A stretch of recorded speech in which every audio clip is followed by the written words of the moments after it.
Welcome to the Ride of My Life podcast. I'm Caroline Rena, and I'll be sharing with you what it's like as I go out on the road while working through the emotions and challenges that go along with it. As I develop my knowledge and awareness, I hope to connect with you on this journey.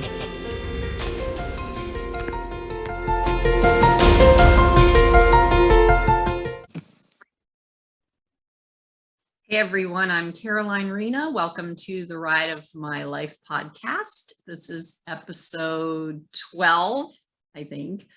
So I'm very excited and also walking through some stuff at the same time. I yesterday was put in the place of making a decision on a date. So I'm not totally there on the actual date, but there's a pretty close time frame of when I will be heading out of South Florida and going on my the first portion of my ride.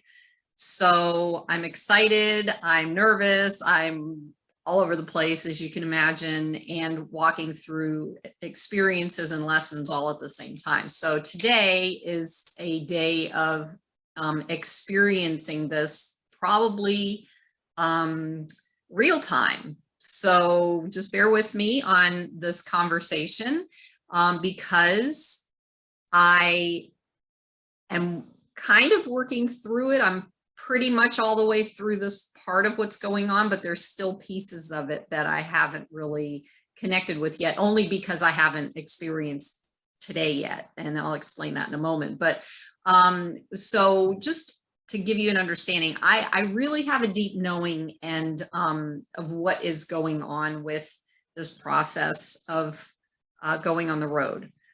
And because, and I'm going to say this, I'm 57, my age tends to, when we get to certain points in our lives, we cycle through a next experience. And that's what causes like midlife crises and, different things like that. So I get into that at some point, maybe in the future of the intricacies of the cycles of life, but this isn't what's happening right now. Just know that in every certain amount of time, I believe it's like 7 years, it depends on your understanding of numerology or any of that kind of stuff, when it happens. So basically, in the last 2 days, I've had 3 conversations with a couple of friends of mine, and who have been walking me through this outcome, whatever that looks like, because I don't know. And I'm okay. I'm really okay. I know I'm okay. And it took a minute to get to the okay, because I definitely needed a conversation with one of them last night. And it helped to walk me through some understandings, because like I explained before, I have to talk my way through things so I can get to understand what's going on, because when stuff tends to get stuck in my head, it just goes all over the place. And then I can't nail down anything. And then that's when anxiety tends to come up. It wasn't as bad as it usually is. And I was able to contain it, or usually was. I was able to contain it and understand it, not contain it and push it down, but understand it.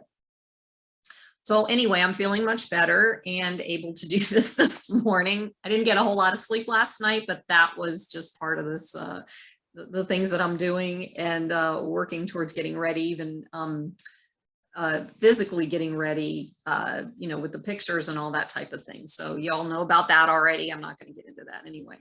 So I really find it interesting, though, that the friends that I've been connecting with lately have all been what I see as divine masculine men. And I really find it just kind of, I'm sitting with this too, because it just kind of not surprises, but it's just interesting that these men are showing up for me more in my life right now as I'm preparing to take action into something that I have never been able to do before. And not as many women are really showing up for me, or not for me, but in my life right now. New experiences or old friends, conversations, whatever. That's not happening right now. For me, these men are showing up, and I really need this, and I see why. And I'm going to go through that real quick. To work through this, I took a look back and realized that I really didn't have a lot of guidance from my father. Now I'm going to explain a lot of this stuff, so sometimes it might sound off, whatever, but I didn't have guidance from him, the kind that I needed personally. And father in general, and I think that's why we have so many issues around the father right now in society, but that's again another conversation. Father and the natural capacity to raise his child or children is not only for providing a sense of security and protection, they're also there to teach their children about taking action in life and being firm and being, strong and powerful and, that type of thing. And I will say that that's an understanding I have that I'm still kind of looking into it. I did some quick research, before I wrote out my blog, and I'm coming onto this podcast to talk about it. But in general, that's what I feel is the case with how fathers raise their children. And my father didn't really show me about how to take action. But there was always an expectation from him that I would already know the answer to everything, even when I was little. At least that's the memory I have. I mean, that could be skewed also, but that's kind of where I feel like it came from. And as I was growing up, I always had the feeling, especially around him, of not being good enough. So that keeps coming up in different areas of my life, and a little bit at a time now. It's not as bad as it used to be, obviously. But I could never meet his expectations, and he never said he was proud of me. And that was a big deal for me for a long time. And I remember going to lunch with him one time, and we actually had a conversation, and I looked him straight in the face. I recorded this on tape. We actually had a conversation about different things that I was doing, because I wanted to share mine, because I was talking to him about his life. And I asked him right straight out front, and I said, "Are you proud of me?" And he said, "Of course I'm proud of you." And that threw me, because he didn't come out and actually say, "I am proud. Yes, I'm proud of you. You've done great thing," whatever that was. And I think I was in like my early 30s, and that really locked in. And it kind of pushed me in a direction of, wait, I don't understand what that is, and it sat with me for a long time. And it took a lot for me to let go of that, but because of the belief that I'm not good enough, and my own father can't even be proud of me, and all that kind of thing. And so what I'm doing is I'm bringing that up kind of to share the difference between what I didn't feel like I got from my father that I personally needed, and what these men that came into my life, or not into my, well, they're in my life, but into my conversation over the last couple of days, what they provided for me. And it was something that I never felt like I got from my father, because having a conversation with him was very abrupt, and it didn't feel loving. It was always like, this is the way you do things, and this is what's happening, and this is, you need to follow this, and that type of thing. And there was no exchange. There was just me sitting there listening to him telling me what I need to do from his perception, from his perspective. And it doesn't sit well for me, because that's not how I live my life. That's not how it's hard for me to be told what to do, because I kind of get a little, pushback when I'm told what to do, and it may have something to do with that. I don't know, or who the personality, or my design, or whatever. I don't know. Anyway, my father just didn't understand how to be the way I needed him to be with me. That's how I feel. It's not that he didn't love me. I know he did, and I get that. So I remember, like, the biggest thing I remember when everything was going on, through my parents' divorce and, everything that was happening, he would always say to me, no matter what happens, I will always love you. And I felt that love in different ways, but not quite the way this human body and psyche and, whatever needed for growth, the way I needed it. I had to learn all that on my own. So anyway, what I'm working up to saying here is this. These conversations I had with these divine masculine men were full of love, truth, compassion, and direction. Something I've never felt before was the help with the direction, not force, not or validation with direction, not saying you have to do this. This is what you have to do. Like I remember my father used to say, I need you to, you need to be in the military and you need to get your railroad tracks. That's captain, which I ended up getting anyway, but it didn't feel good to me because it was like it was forced. It was like I was doing it to make him proud of me. And I didn't feel comfortable in that, I guess. But anyway, so the love, truth, compassion, and direction that I received from the conversation with these men helped me over the last couple of days to walk through these fears that have been coming up about this new direction and path that I'm going on. And they validated me. They validated my thoughts, and they made things, or they helped me to make things make sense to me. It was just, give and take conversation with the compassion and love behind it. And all three of these men I've known for a good amount of years. One of them I think is about 12 to 15 years, I would say, maybe. Another one is probably about 4 or 5 years, and the other one is probably 3 years. But they all knew me very well, and they all knew, they could see how I work. So it's not someone I just met off the street who's just telling me this. Anyway, so today it comes to this point because this is where things are kind of shifting. Today I am going to a service for a friend I knew a while ago who died recently, and it's bringing up a lot for me right now about life, death, and rebirth, because that's kind of what I'm going through and feel like is happening with me in this process. It's very strange. It's hard to explain it in words right now because I'm still kind of watching it. But what I see is that this cycle of my life, of the one I've known, is coming to a close.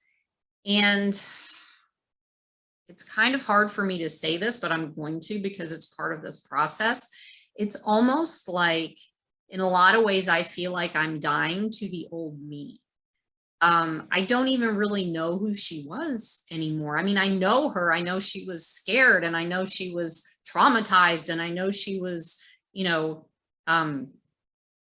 know about her behaviors. I know about all those things, but it's kind of like starting to fizzle into just a past memory. And it's not so much in my face anymore. So that's what's so interesting about this process. And I have a feeling that I have released this, but like I said, it's just being in this moment with it because I'm still in it and I'm still sharing it with you. So it's not easy to explain it right now, but as I go, I'm sure in future, conversations that I have with you or interviewing other people, that these things will come up and I'll be able to come back to this and be able to express it differently. And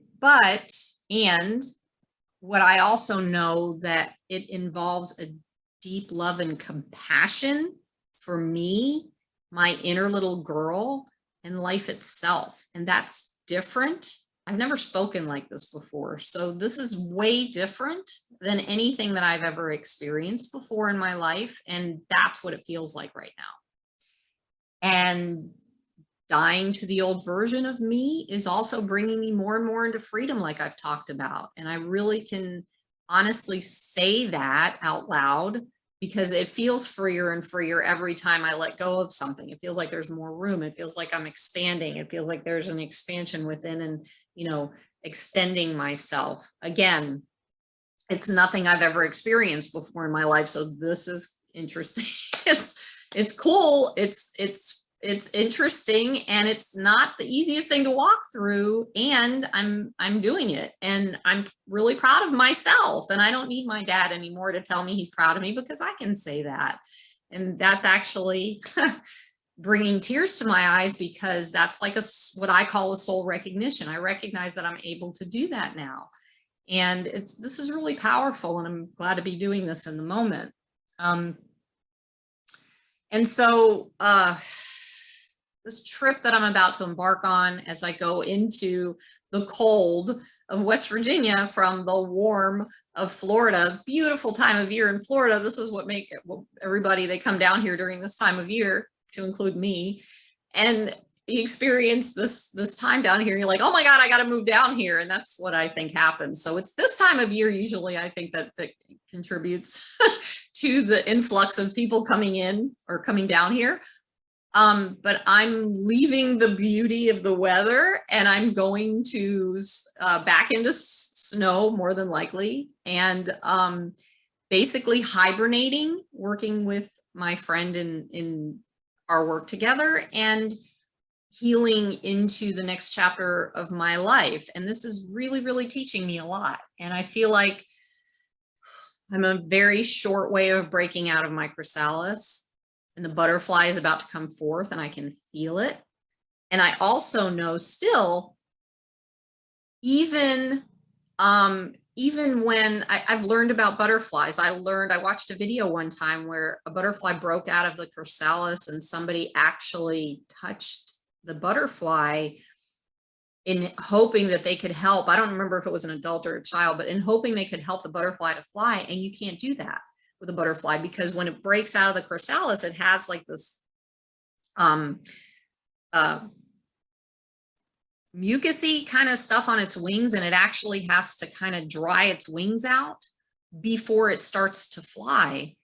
And that's kind of what I feel like is happening. Like, I'm creeping out of the chrysalis, and I'm still in that stage where I need to allow my wings to dry first before I actually can take off. And that's just the feeling that's coming up. And the process and the preparation for this trip, the process that I'm going through emotionally, mentally, physically, spiritually, all that, obviously physically, the preparation for the trip is opening and expanding me in my life. And I know, as I am riding the open road, that I'm on my journey, I'm actually out there, that more will reveal itself. It's just not doing it right now, because I'm still kind of coming to the point of departure of my wings drying to take off, whatever that is, whatever that looks like. I do feel more ready than I ever have. And I work through these habits, and releasing the beliefs that I've held on to that no longer serve my life as it is in the moment. And I feel the excitement growing. So I remember a while ago, I don't watch her anymore, but I do remember a statement she made. Iyanla Vanzant, and I hope I pronounced that right. I don't know if I ever do, but years ago, I heard her say, if the pee isn't running down your leg, your dream isn't big enough. To words to that effect. I can't remember exactly. Well, here's the deal. The pee is running, the nausea is rising, the sweat is pouring, the tears are expressing, and my truth is being revealed all at the same time. This is, how many times can I use? This is so incredible.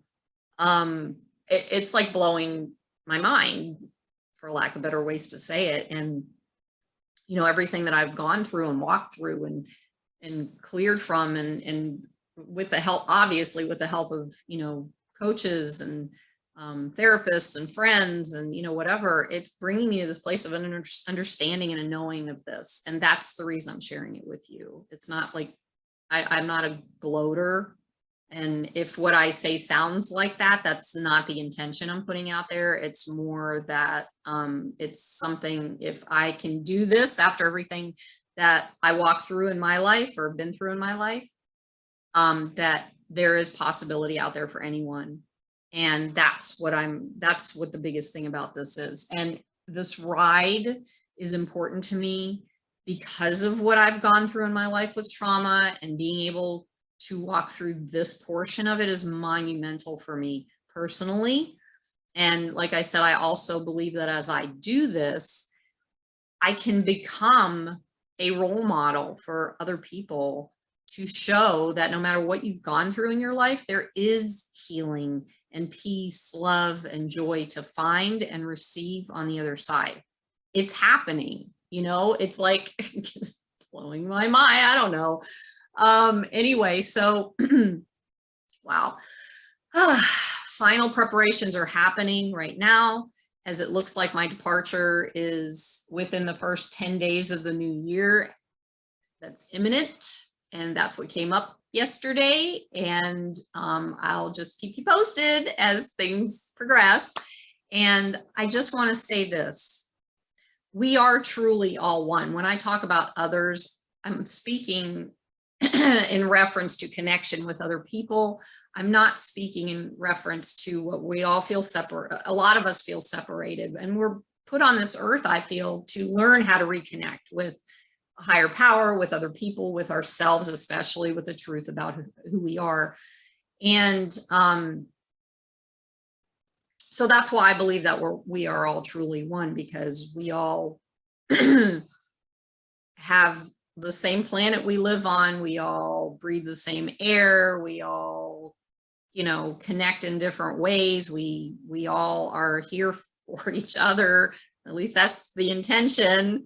I mean, however that looks out in the world sometimes doesn't appear that way, but that's what goes on. We all bleed red. In fact, I remember when I was in the military, one of the things that they said was, I think, I can't really remember, but it had to do with, because there were so many different cultures in the military, and it was about how we bleed red. We're all wearing the same uniform, and we all bleed red. So it was very helpful for me to hear that, to understand that at that time as well, even though I kind of already knew that, but it kind of validated it. But anyway, I digress back into the military again, which is not where I'm at right now. So I'm just going to move forward, and I'm going to say that being able to connect in such a way through this medium, through my, travels, whatever that is a way to bring peace and healing to this planet, to be a role model of, I want to say being a role model through trauma, because that I experienced that. And I am one of these people who apparently I've seen plenty of other people break through their traumas, and I never thought I would be one of them, and it's happening. So being able to bring peace and healing to this planet, and knowing full well that it begins with me. And the last thing I want to say is, I am here to be the instrument of your peace. I prepare fully now for the ride of my life. The instrument of your peace. There is a Saint Francis of Assisi, Dr. Wayne Dyer used to talk this, Lord, make me the instrument of your peace. And I get it. I'm not a religious person. I don't subscribe to any one particular religion, so to speak. I was raised Jewish, but I do believe in spirituality. I do believe in Christ consciousness within and without. And I do believe that we are all the instrument of peace. And now I see that. Again, soul recognition, little tearing happening, so bear with me. So I know that I'm on the right path, because when I has a soul recognition, that's what I feel that means. So I don't downplay anybody's faith, never will. I follow my own guidance, and I learn from my own healing, and I connect with that guidance now more than ever. So that's where I'm coming from, you know, and I hope that that helps. And I look forward to seeing you on the next go round. I don't know how this is going to pan out while I'm on the road, so it's going to be a little choppy as far as I've been trying to do it every 3 days, but it might get a little choppy, me trying to drive and, you know, do a podcast, but let's see, we'll see. That's part of the adventure. Anyway, thank you for being here. I will ask in this case one more time that I'm finding out about YouTube and how you have to have like 1,000 subscribers so they will start to push it out to more people. And if you are inclined, like I said, to subscribe to my YouTube channel, that would be huge help. Share it and get at least, so I can, you know, at least get this up to 1,000, and then see where it goes from there, you know. And I think that's about it. Anyway, thank you again. Look forward to bringing the next podcast out, which is episode, say, 13. And all right, have a beautiful day.